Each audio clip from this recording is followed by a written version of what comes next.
Hello students. So today we are back with yet another video और इसमें हम लोग पढ़ने वाले हैं, समझने वाले हैं मल्टीप्लिकेशन ऑफ द मैट्रिसेस। तो किस तरीके से अगर आपके पास मैट्रिसेस दिए गए हैं तो उनको आप किस तरीके से मल्टीप्लाई कर सकते हैं और फिर अगर फर्दर जो भी सॉल्व करना हो वो कैसे आप सॉल्व करते हैं, ये सारी चीजें आज हम इस वीडियो में देखने वाले हैं। तो आइए स्टार्ट करते हैं आज का लेक्चर। जैसे क्वेश्चन आपको दिया रहेगा कि you have been given a question like if A is equals to this much of matrix and B is equals to this much of matrix. तो इसमें बच्चों देखो A वाले में तो आपको रो कितना दिख रहा है। रो किसको कहते हैं? ये हॉरिजॉन्टल वाले को रो कहते हैं और ये हम इसको रो कहते हैं, ठीक है। और ये जो वर्टिकल वाला होता है इसको हम लोग क्या कहते हैं? कॉलम कहते हैं, ओके। तो इसमें देखो रो आपका 3 है और कॉलम भी 3 है, तो इसको हम कैसा मैट्रिक्स कहेंगे बच्चों? इसको हम लोग कहेंगे 3x3 का मैट्रिक्स है, ओके।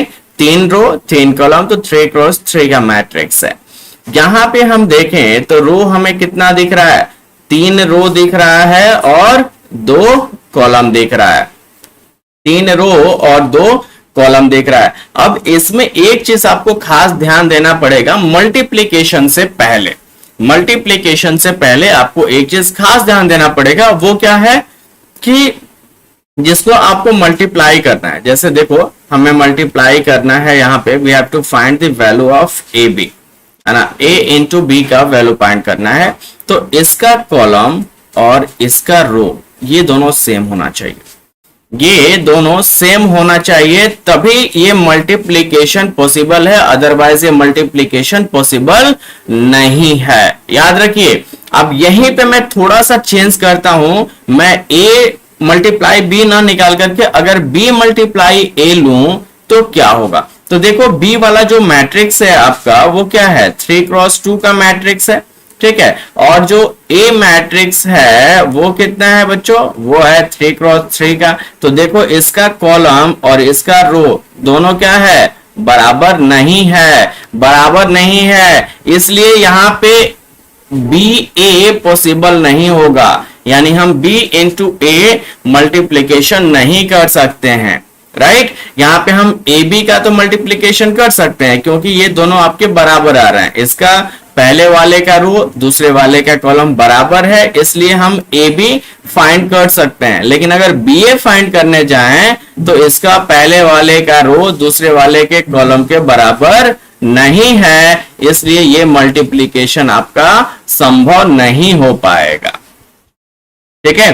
पहला चीज तो ये पता चल गया कि ये संभव हो पाएगा कि नहीं हो पाएगा। तो यहां से हमें पता चला कि भाई ए बी संभव हो पाएगा लेकिन बी ए संभव नहीं हो पाएगा, ठीक है।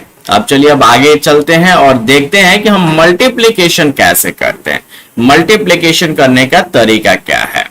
तो देखो बच्चों, आप ए बी यहां पे प्रोडक्ट निकालना है, तो सबसे पहले क्या करो, just write down the matrices. आप मैट्रिसेस लिख लीजिए, ओके। 1 -2 -1 0 2 -1, ठीक है। अब देखो यहां पे आपको क्या दिख रहा है, ये जो होता है मतलब कि हॉरिजॉन्टल वाला मैंने बोला कि this is called the row. तो अगर हम कहें कि ये आपका रो 1 है, ये वाला रो 2 है और ये वाला रो 3 है। इधर देखें तो ये कॉलम 1 है और ये वाला क्या है? कॉलम 2 है, राइट। कॉलम 1 और कॉलम 2, इसको मैं इरेज कर दूं।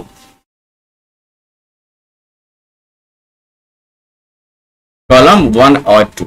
तो देखो मल्टीप्लिकेशन का सीधा रूल क्या कहता है कि आप R1 इंटू C1, है ना, पहले वाले मैट्रिक्स का रो लेना है और दूसरे वाले मैट्रिक्स का कॉलम लेना है और उसको मल्टीप्लाई कर देना है।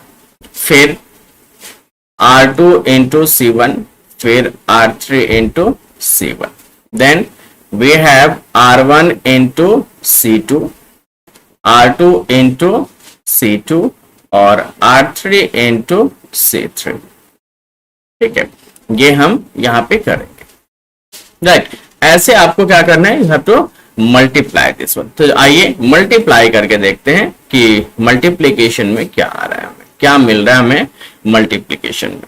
तो चलो बच्चों R1 इंटू C1 करते हैं। तो ये 1 इंटू 0, पहला क्या मिलेगा आपको, ये, फिर प्लस -1 इंटू 1, है ना, -1 इंटू 1 प्लस, फिर ये 2 इंटू 2, 2 इंटू 2। ये पहले वाला रो का काम कंप्लीट हो गया। ठीक है, पहले वाले का काम कंप्लीट हो गया। अब R2 इंटू C1 करो। सिमिलरली R2 इंटू C1 करोगे, ब्रैकेट क्लोज कर दीजिए। तो ये हम करेंगे 1 into 1 plus -1 into 2 plus 3 into 2।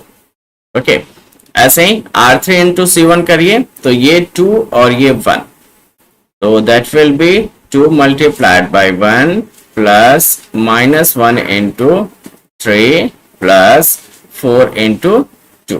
Okay, अब फिर से अब ये वाला सेक्शन हम सॉल्व करते हैं। तो R1 इंटू C2, मतलब कि इससे अब हमें रो 1 को मल्टीप्लाई करना है।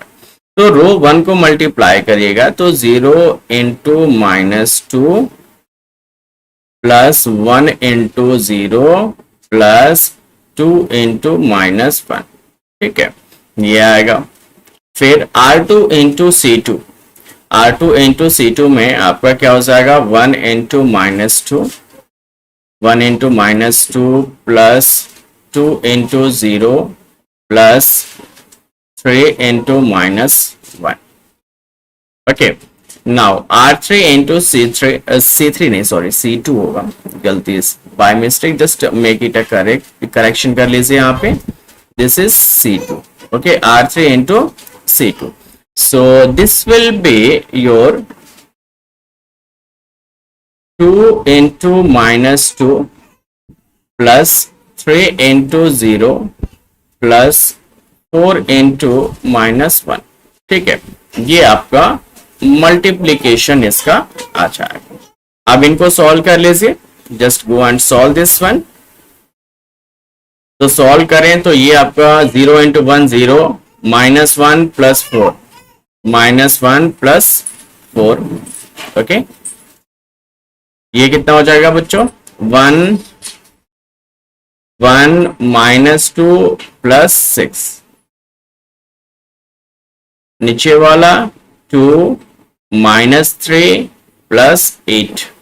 Okay, now this one 0 into -2 0, 1 into 0 is 0, 2 into -1 is -2. Here it will be -2 -3. Okay, -2 -3, then it will be -4 -4. ठीक है, now just write after solving this, यानी कि -1 plus 4 आपका कितना होता है, 3 होता है। Then you have 7 minus 2, that is 5. Then we have 8 plus 2 is 10, 10 में से 3 गया तो 7, and this will be your -2 -5 and this is -8। okay, तो ये आपका आंसर हो जाएगा a मल्टीप्लाइड b का, a मल्टीप्लाइड b का ये आंसर हो जाएगा। ठीक है, और इस तरीके से आपको मल्टीप्लिकेशन के प्रॉब्लम्स को सॉल्व करना होता है मैट्रिसेस में। मैं उम्मीद करता हूं कि आप लोगों को ये चीज क्लियर हो गया होगा और कहीं पे डाउट नहीं होगा। तो ये तो हमने निकाला a मल्टीप्लाइड b। मैंने आपको ये भी बताया कि b मल्टीप्लाइड a अगर हम करें तो वो हमारे लिए पॉसिबल है या नहीं है। अगर पॉसिबल है तब तो हम सॉल्व कर ही लेंगे, अगर पॉसिबल नहीं है तो क्यों पॉसिबल नहीं है ये हमने बताया है। तो आप सिंपल उसमें रीजन क्या लिखिएगा कि column of A is not equals to row of B, बस, that's why it's not possible। इसलिए ये पॉसिबल नहीं है। ओके, तो इसी के साथ मैं वीडियो एंड करता हूं। We will see some more videos on this topic later on, और नेक्स्ट वीडियोस में हम कुछ और भी कंसेप्ट्स को यहाँ पर डिस्कस करेंगे। Thank you for this.